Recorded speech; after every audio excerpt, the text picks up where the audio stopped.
On another episode of Soothing Semantics, I am your host, Rafi Pinsky. Make sure to subscribe, smash the like button, leave your comments. And for all your real estate needs, check out Rafi, the Realtor, on Instagram. The newsletter, my weekly newsletter, can be found by clicking the link in bio and signing up. Today, we have Shimon, the assassin, Smotritzky, another Israeli fighter. We're having a list of Israeli fighters over the next couple of weeks, which I'm very, very happy about. And Shimon is a welterweight. He just had an amazing fight against a fighter, Keenan Jackson, in Houston, Texas, through Fury FC. And I am really, the fight was amazing. It was, dude, some of those, just absolutely dominant. That kick to the face was beautiful. So really proud of you, bro. Congratulations. And I look forward to seeing you in the UFC. Hopefully Eli is going to be in the UFC soon. So we'll have 3 Israelis in the UFC, hopefully more in the coming years. So welcome, bro. Thank you for coming. Thank you very much for the invite. Absolutely. So what were the thoughts leading up to this fight? Yeah, just like a normal fight.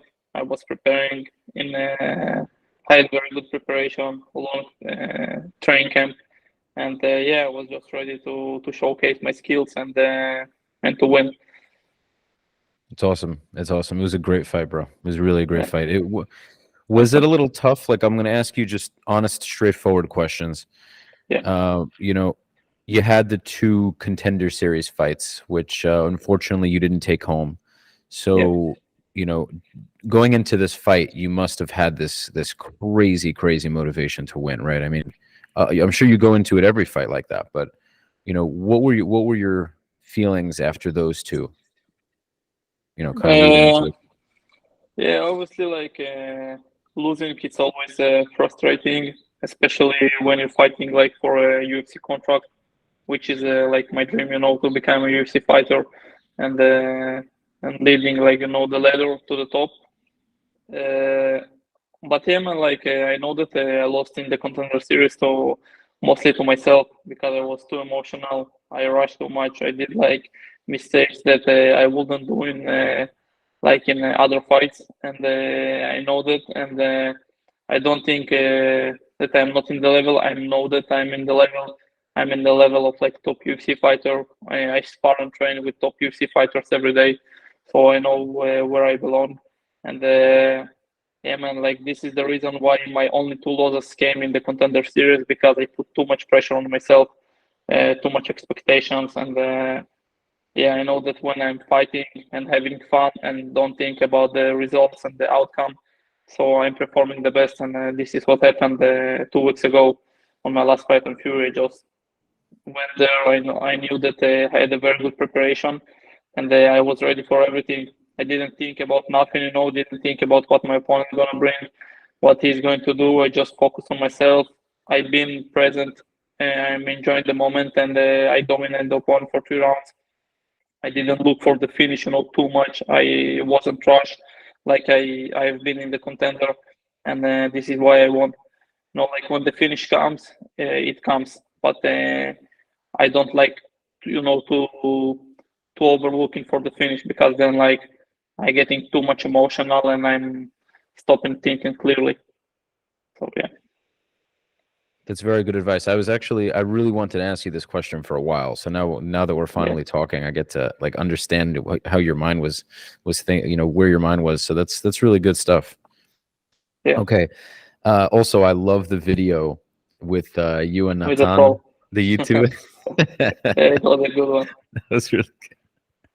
I definitely want to see it. Smashing trolls, it's always fun, but it's twice fun when they're like anti-Semitic, you're Jewish, and you prove a point that like we don't support racism, especially not against Jews. So yeah, don't mess with the Jews, baby. I love that. I love it, dude. I'm proud of you, bro. That was good shit. That was really good shit. But do you think the second guy? Do you think that? Well, the second guy is friends with the first guy, so he probably agrees with him. Yeah, like you need to like to pick and choose your friends, and like the second guy didn't tweet like like racist stuff about Jews, but he came with the ginger guy, and like he support him. And after his friend like got beat by Nathan, like he looked at me and told me like you want to defend the honor of his friend. You know, like why you want to defend the honor of like a guy that supports neo-Nazis. So I told him like step up, and like man, he was like deadly serious about like our sparring. Like he was looking at me and staring at me, and like he was ready to go. So I sent him. Like he went down. You know. You gave him what he You gave him what he asked for. There's not a problem with that. I heard Eli told me there was another guy. Was there another guy, or maybe There was a third guy. They came like three guys, and like after these two guys like sparred with me and Nathan, like the third guy looked at me and he like told him like, "You want to spar?" And the third guy was like, "No, no, hell no, I am good. I don't want to defend like my friend's honor. I don't want nothing." And he did spar. Eli told me because of his ear also, you know, he has like really bad cauliflower ear. The third guy's like, I don't want any problems. Yeah, he did smarter than his friends. Yeah, that's a good idea. That's a good idea. Yeah, man, I love to see it. I love to see it. So I was talking to Eli. I just had Nilly Block on the podcast. Yeah. What was it? Saturday night? I just had an engagement. My friend just got engaged. Mazal Tov to Levi Cohen, really, really good friend of mine. So he just got engaged. So I was pretty drunk the other day.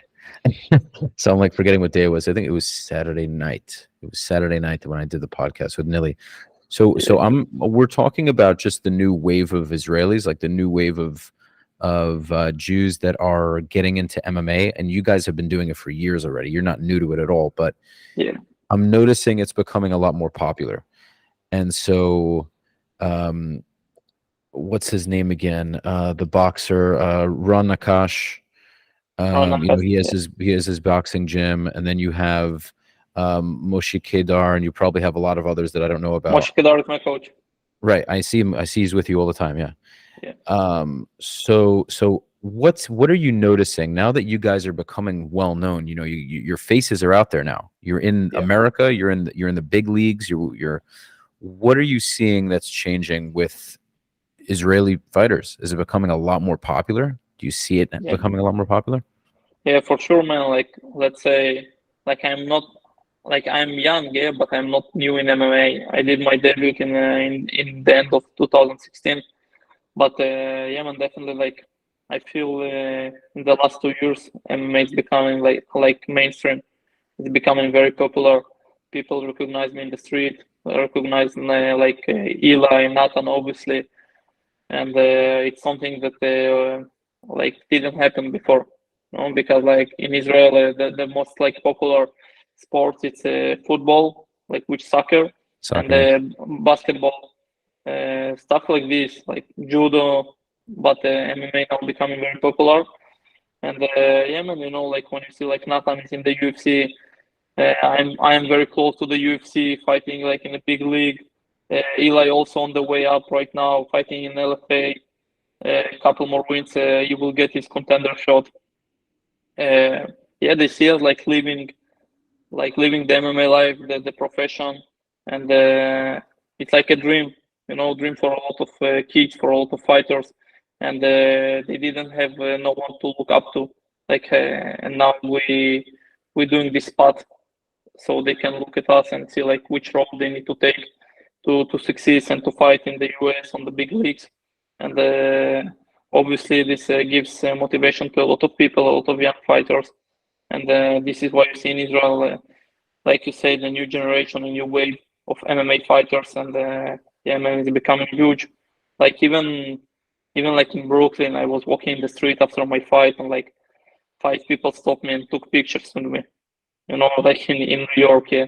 So in Israel, it happens to me all the time, and it's very nice that people, you know, like watching and cheering for me and supporting, and yeah, it gives me motivation that like maybe the government or something not supports, but the people how to say, like the simple people, you know, like they support me, the people on the streets, and this is very nice and very important for me.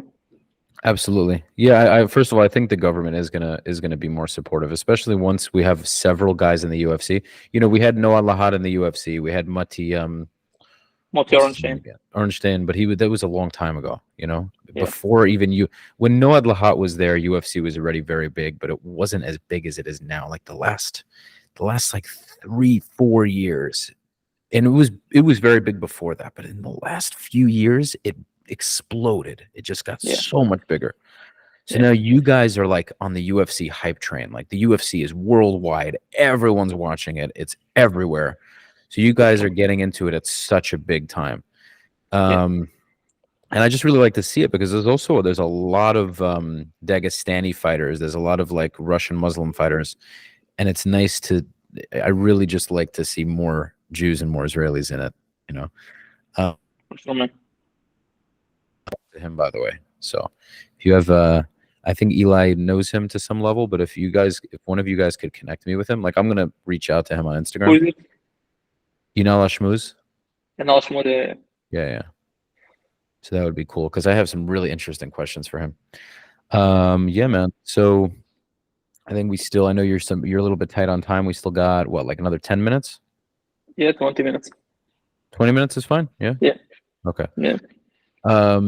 So now what are your next, do you have a fight that's kind of around the corner? Do you have anything planned sometime soon? Yeah, like right now the plan I have like the big plan and then like to focus on the next step, and the next step is probably fighting for Fury again. Fury is one of the two like biggest organization on UFC Fight Pass, and this is like a very very clear path to the UFC. Like to fight in Fury or LFA, won the championship, get the belt, and sign with the UFC. This is how it's like usually happen. And yeah, right now I want to fight again in Fury. We have like agreement. And yeah, like either I gonna fight for the belt next, or I gonna win one more fight and then fight for the belt. But like right now, this is the path that I see, and honestly, yeah, I'm not rushing to sign with the UFC. Again, I know my level. I know I have the skills of right now of a top 15 UFC fighter, like in my division, and I just need to get more experience, feel more comfortable in the ring, learn more about myself, how to control my emotions, because was my biggest thing to deal with. My emotions, not my skills, not my mentality. It's how to calm myself down during the fight and not doing some mistakes because of it. So yeah, right now 1, 2, maybe 3 more fights, 3 more victories, and then I'll sign with the UFC. That's awesome, bro. I'm looking forward to that. That's great. Okay. Yes, And I'm just trying to, because I know I had other things I wanted to discuss with you. So yeah, we covered the troll thing, right? We covered your kind of, move up to where you are now in Fury. Now, just had like a quick like brain fart, as they say in English. Are you also, do you spend most of your time in America, or do you kind of spend like half and half? Yeah, like the last year I've been most of the time in America, but usually I'm doing like 3-4 months in the US and then 2 months at home, and usually that's how it works for me. Okay. And you're training a lot do you like train a lot of guys in Israel, like younger guys? Do they ask you to come around to different dojos or different gyms to train? Not really. I know that there's like a lot of younger guys that look up to me and like asking for me, like always, like to share with them my knowledge, my experience. I'm training only at one gym at Israel, and this is like in my home gym. It's Moshe Kedar gym in Holon in Israel. A lot of fighters coming to our gym to train with me, to get some tips from me. And definitely, I always like to share my knowledge, my experience. I train in a lot of places over the years. I train at Ireland, I train at Russia, at the US. So I have like very big mix of techniques and experience. So I can say like with confidence that in the last 2 years, like almost all the good fighters in Israel coming from all over Israel to train at our gym in Holon, to train under my coach, and they also get some experience with me. And yeah, that's nice, man. The MMA in Israel, it's very developing and getting bigger.